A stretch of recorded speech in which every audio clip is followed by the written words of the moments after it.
Welcome into another edition of the Varsity 4 podcast. He's Sponge Franklin. I'm Justin Barney coming to you for a Week 10 edition of the pod. Man, I cannot believe we are already with 2 weeks. I know, 2 weeks ago. Two and through, man. We're done in 2 weeks for the regular season. Just so crazy to talk about. We got a huge week of games, district championship games all over the place before we get into district championships and what that means.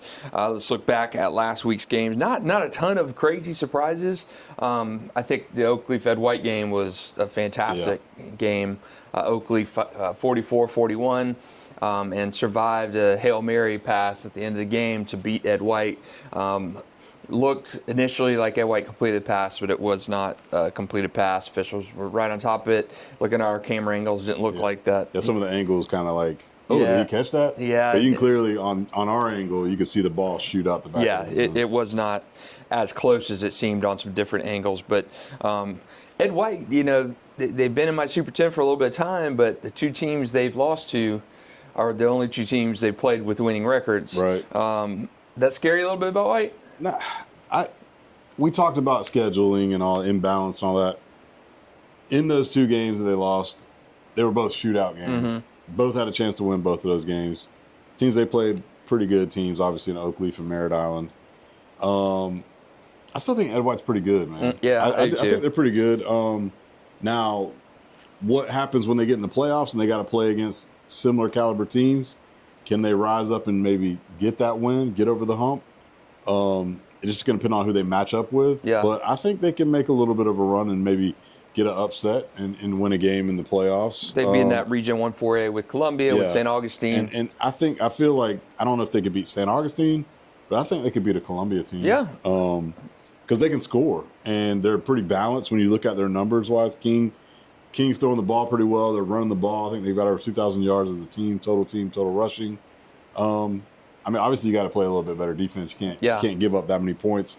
In both of those losses, those teams scored, 40 plus. Yeah, you scored 49 and you're lost to Merritt Island. Yeah. You lose 52-49. You lose 44-41 to Oakleaf. I think they're a good team. I think next year may be their year, just with the young guys that got on that team. The Kings are good. Mercer and Boylston, and Rontrez Lloyd, just a sophomore at running back. So they do have some unbelievable seniors. Yeah, Roberson was killing it. Roberson and Holt are ballers. So little surprising that. That game was just wild, back and forth, that it was just that much of a shootout of a game because Oakleaf had been playing some good defense. But Ed White, I still have them ranked in my Super 10, even with their two losses to really the only two quality teams they played. But I think Ed White is a good team. Schedule, I think they could certainly schedule better in the future, but I think they're a solid team. The Trinity win is looking better and better now that Trinity's kind of getting going. Mm-hmm. Some other Super 10 games from last week. St. Aug 34-20 over Bartram. Not an impressive win for St. Augustine. Range 51-3 over Creekside. Range is just absolutely slaying teams. Bowles 45-14 over Riverside. Manor was off. Nease Atlantic Coast. Panthers 29-0. Bradford over Tallahassee Leon 45-10. Columbia was off. Surprise to me was Beachside losing to Middleburg 37-36 in overtime. We've kind of called, Middleburg as, they've been playing good in the last couple seasons. Haven't won a really big game. We kind of looked at them the week before when they played Ponte Vedra, and we're like, can they, answer the bell and play in one of these, playoff caliber teams? Didn't play well that night. I was kind of surprised at this one too, but here's the deal: this is what you want. So you get that upset win, over a Beachside team who's been basically in the top 10, kind of in our area the whole season. That's a huge win. Huge win. It was. I was when I saw the thing, I was like, man, I was happy for the. I was happy for the Middleburg boys. Good for Ryan Wolf and the Broncos, because you've heard me mention it time and again here. When you're beating cupcakes, and this is what's happened in Middleburg the last couple of years. When you started out really strong and then you end up playing good teams, you really see where that schedule imbalance comes. Beating the Zarafats and those guys, no disrespect to them, they're just not that big program that can give you what you need for 4 quarters. So, and maybe this will kind of spring springboard Middleburg into maybe playing some more difficult games on the front side of their schedule. Right. But I don't think they're going to win district. They need a lot of help to win district still, since you've already gotten cracked by Ponte Vedra. Ponte Vedra's done with this district schedule. They're going to win the district, barring something crazy happening. So Beachside has one district loss. Middleburg has one district loss, and Ponte Vedra has one district loss. But the thing is, Middleburg and Fleming Island, they still play. Yeah. Fleming Island still plays Beachside. So I think Ponte Vedra now wins that, possibly wins that district, because how the district tiebreakers work. Let's say 3 teams in with one loss. Well, Beachside has beaten Ponte Vedra. Ponte Vedra has beaten Beachside, and Middleburg has lost to Ponte Vedra and beaten Beachside. So let's just say that it shakes out that way, where it's all these guys get one district loss. What's going to go to the highest points ranking in the teams? You can't split the tie amongst the head-to-head battle. Right. Then you're going to have to split it via points, and Ponte Vedra is number 1 in the region. Yeah. So unless Ponte Vedra loses out, Middleburg finishes 9-1. It's probably not going to happen. So I think Ponte Vedra wins that district. But, man, that's a heck of a win for Middleburg. Yeah. Heck of a win for Middleburg. We've been kind of banging on them for not playing and beating the tough teams. But they got a potential to finish 9-1 this season. So that is pretty darn impressive for Ryan Wolf and the Broncos over there. So you've got North Marion at the end of the year. I think they'll beat North Marion. So you're looking at possibly. Yeah, they got Fleming Island as well. So that's this week. So they could certainly win that game. So Middleburg could easily finish 9-1. So that's a heck of a turnaround for them. And instead of looking at like a 7 or 8 seed in the playoffs, you're looking probably at a 5-6 seed. So that's huge. So you avoid a Ponte Vedra type in the first round. So great one for Ryan Wolf and Middleburg. So some others last week of merit, not a ton to me on the schedule. I thought probably the biggest one was Flagler Palm Coast absolutely shredding Yulee. Yeah. Yulee had been undefeated, 7-0 going into that game. Another, you hadn't really played a ton of quality competition, bigger teams that can bang with you and stuff. And Palm Coast is a 7A school, mired in a bad season, 2 wins before last week, and they beat the socks off Yulee 42-14 running clock game. Takes a little luster off the Reigns game this week, but I don't think that's going to be any. Yeah, we kind of going into it even last week when we talked about it. The only thing that was going to look good was the graphic that had 2 undefeated teams going against each other, and that didn't pan out. And so. Yeah, Reigns is going to beat them down. So that's one of the district games we'll talk about here in a minute. Other one, Trinity Christian 32, Lincoln 14. Good one for Trinity Christian as they kind of continue their pivot from difficult starts, but kind of the same thing we saw with Trinity last year. Tough start, and then you turn it on come playoff time. It's going to be Trinity UC in the playoffs, like we've said from the outset. So as we turn the page into Week 10, so this is the one on the schedule that you kind of circled before the season, said this is it, final district week. We have 5 district championships already sewn up, but a lot on the line this week. District championship games, you got Baker County and Wakulla. Baker County needs a win and some help. Suddenly Beachside Orange Park becomes a big game. Beachside can't afford another district loss if it has any intention of winning that district. So others in this week, before we talk about some of the bigger ones in our area, not a crazy assortment of great games. The stakes make it higher. Middleburg at Fleming Island, that's a big game. Again, after what the Broncos did last week, that's huge. And Fleming Island is pretty much, barring a unbelievable finish, they are not going to reach the playoffs. So disappointing for the Golden Eagles. They can still wreck some teams' issues in terms of getting the playoffs. Talked about Yulee Reigns district championship game, Ed White Riverside district championship game. We keep on going, rolling it up. Nease needs to kind of continue to win. They got Tucoy Creek on Friday because they still have an outside shot at a district championship. Don't think it's going to happen because I think Buchholz is going to lock that up against Bartram Trail on Thursday. Providence UC district championship game, and of course the big one, Oakleaf Mandarin. So which one you like right off the top? Obviously the game that we kind of circled that we've kind of had our eye on. Oakleaf Mandarin is going to be. I think it's going to be a typical game that we just saw, shootout style. who kind of has the ball last, who doesn't make a critical mistake. Because I think both teams are set up, are pretty even. I am kind of concerned about Oakleaf covering Bryson. Yeah. I think he can have a kind of a field day against that secondary, kind of like Roberson did this past week with 3 touchdowns. Yeah, Roberson he was diced him. He was just open all the time. On just 9 balls. So, which is surprising to me because Oakleaf had been playing a little bit better on defense this season. So kind of the book on Oakleaf early on would be a little bit of a lagging offense while the defense was playing well. Yeah. With the exception of the Bulls game and when they got beat by 32. But Oakleaf, to me, defensively had played a lot better than it showed against Ed White. So, yeah, to your point, I think you got the ground game of Mandarin, which Kyrie Wilson, Tion Weish, and then, of course, Bryson Wright. And then how do you cover those guys? But last year, Mandarin won this regular season game. Playoffs, Oakleaf flipped it around and won a low-scoring game, I think on a missed field goal at the end. So, yeah, I don't know. I don't know who I'll pick in that game. I know. It's like, dude, Fareed was killing it on the ground, too. Oh, I mean, man, 5 touchdowns. Dude, he looked great. So, that's the thing with both of these teams is they've got good balance as well.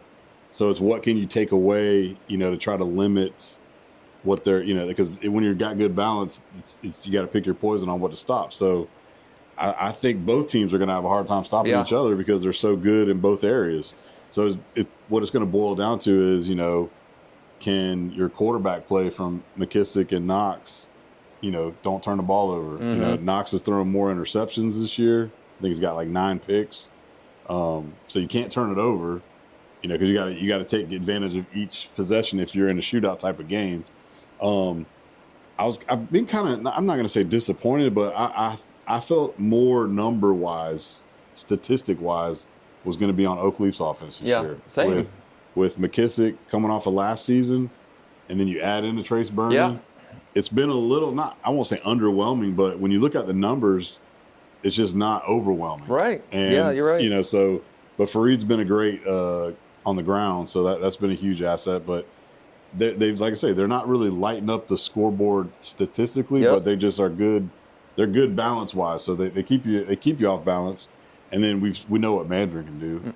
And like you said, when you got a guy like Bryson Wright who can take the top off and beat you down the field, that opens up everything else. So it's going to – the defense is – whoever plays the better defense is obviously going to win that game. Yeah, I'm with you. I think been a little confusing to me, Oakleaf, because on paper this season they were set up to have just a majestic type of season. I agree. It's not been that way. It hasn't, and they still find themselves 7-1.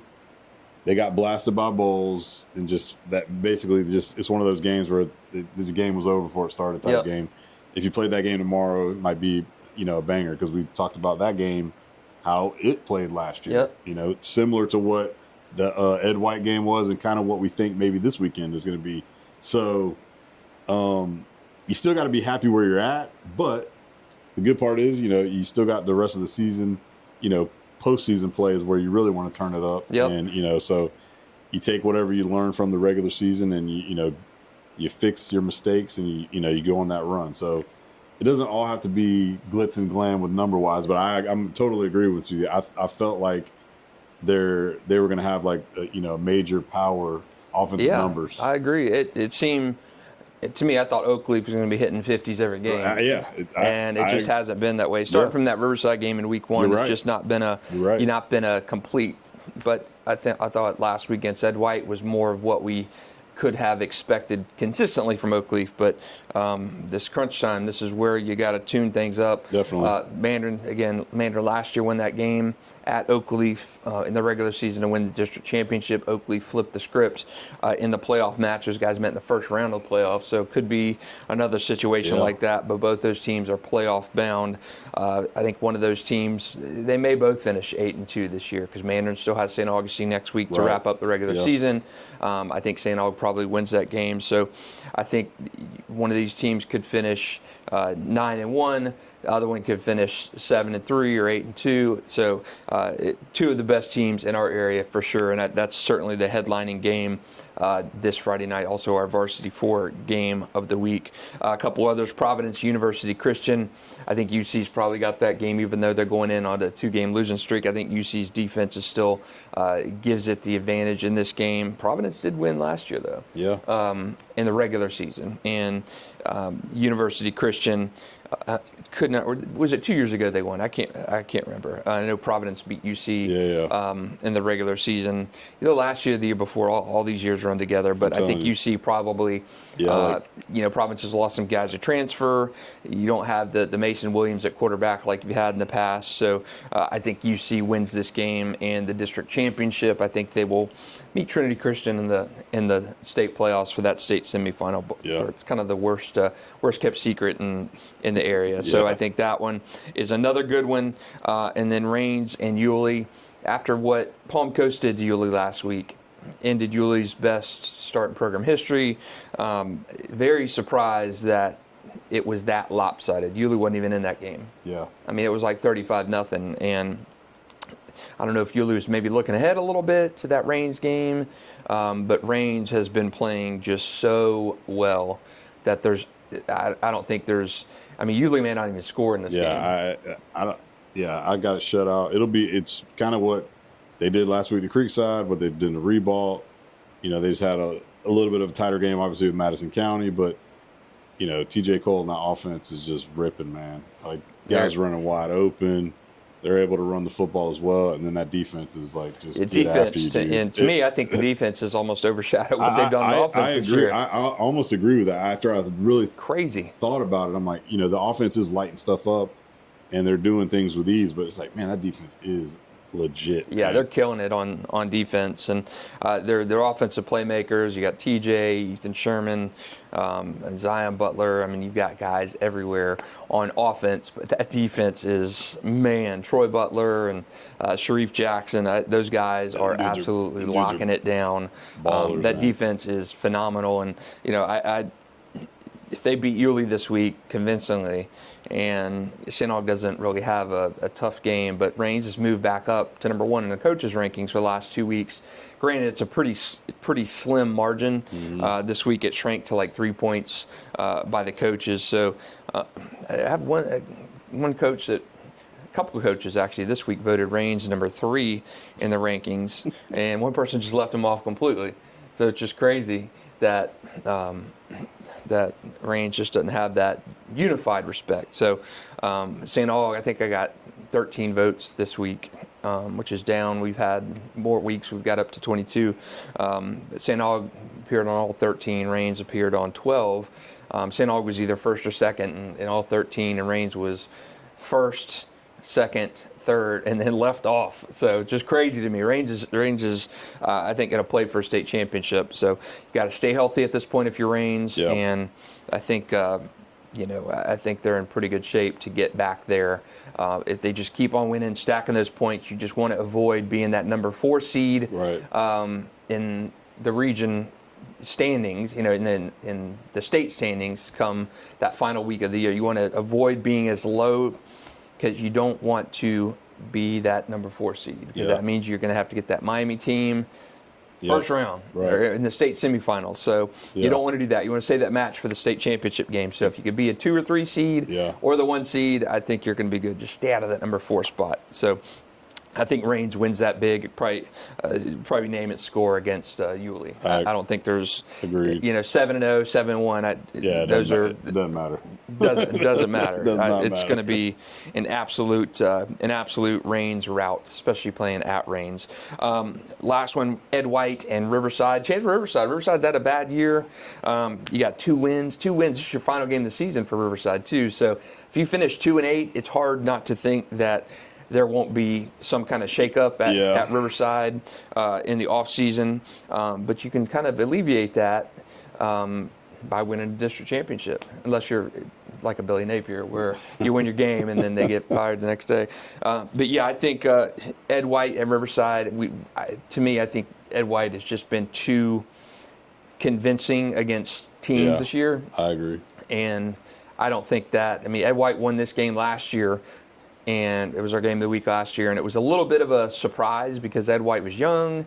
The freshman scored the winning touchdown in walk-off fashion.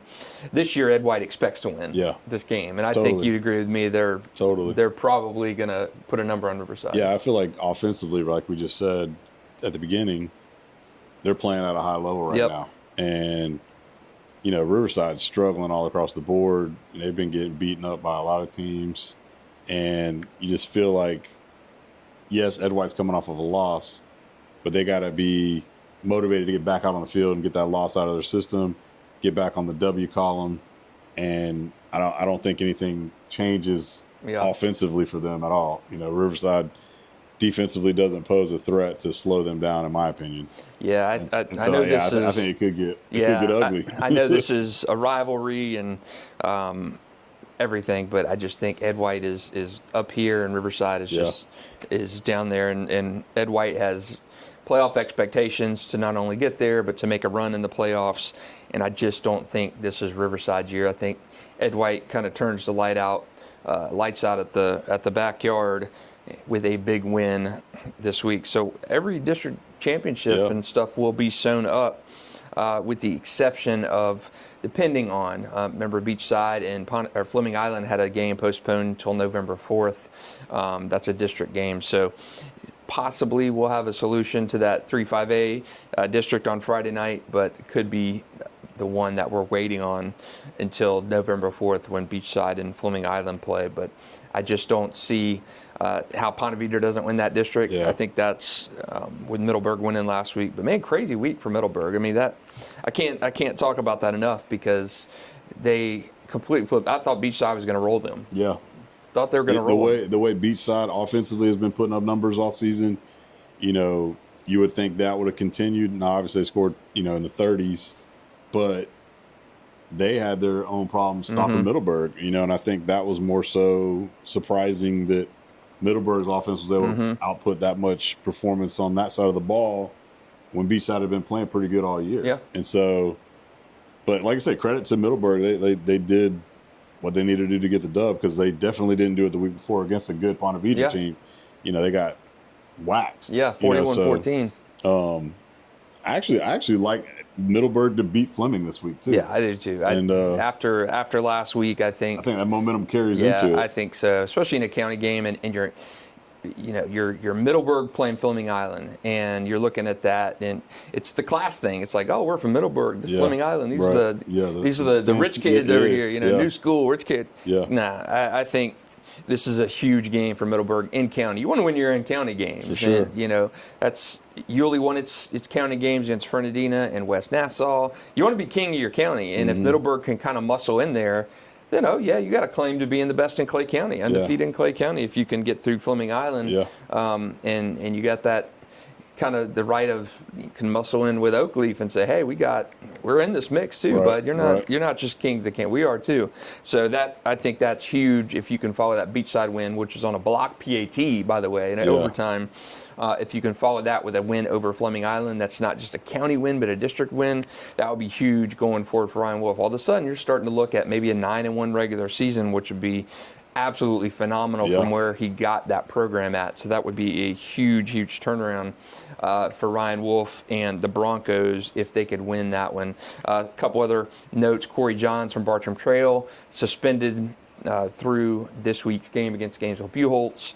FHSA did not find any recruiting issues or anything, so it's basically that policy 37 that was applied in the Nease case. So Corey Johns out for 3 games. That ends the FHA suspension ends after that game on Thursday night against Buchholz. So that will be 3 games. The county still has to come in and sign off on it, so that they determined that Corey Johns reached out to a player who wasn't enrolled at the school via text message, I believe, and that's a no-no. You can't do that. So Bartram pulled him off the coaching duties. FHSA looked at the ruling, 3 games. On the flip side of that, Robert Garth, the Nease defensive coordinator, even though his suspension was reduced from 6 games to 3, which is the same thing that Corey Johns got, he is been suspended for the entire year, so he's not going to be back at Nease. So the county came in after their findings and said, you're a volunteer coach, you're not going to be back this year. So Robert Garth, defensive coordinator at Nease, gone for the season, barring some crazy appeal or whatever, but the county had already signed off on that and said you're not going to be back on the sidelines this year in our eyes. So he can still appeal FHA or whatever privately, but he is not going to be on the sidelines for Nease, which is big because their defense is just phenomenal. But they're continuing to win, So interesting scenario in St. Johns County, huh? Totally. Like I say, when this whole thing came out a couple weeks ago, we were all just like, what's going on? And then, you know, crazy. Next thing you know, it's like, all right, they got this going on. You're suspended. So it's like, and you know, this has not been the greatest season for Bartram. So I don't think it's really affected them too much because they didn't really have a lot going on anyways. Like you just said, your defensive coordinator has been out at Nease and he's out for the rest of the year. They've still been playing at a high level just because they've got good personnel. So I don't know who's taking over the duties of the play calling on defense, but they're still getting it done.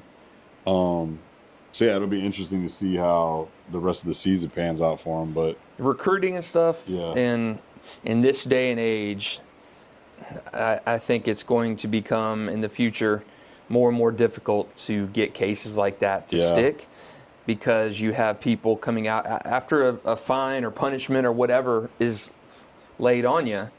You know, if Garth, he was initially a policy 36 violation, which is the more serious one, and if you're on staff and you commit a policy 36, it's a $5,000 fine that goes with you. So that's a $5,000 fine. That's more than your entire supplement. Totally. So I think as we get more into the future with policies and recruiting and the way the NCAA is gone, and you know how the state of Florida is in terms of they want to have school choice and all that stuff. I think it's going to be more and more difficult for the FHA to continue to hand out these penalties. Even if there's absolute smoking guns, I think it's going to have to be something of the most egregious nature to really throw the book at somebody and get a $5,000 fine to stick. Like what was happening in Gadsden County or the First Academy last year.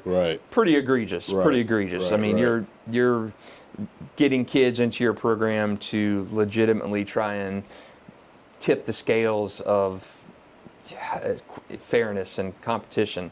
I did see a state senator offered some resolution this last week that would allow coaches to pay for players' meals and stuff like that, since that's typically forbidden. That was a Teddy Bridgewater thing.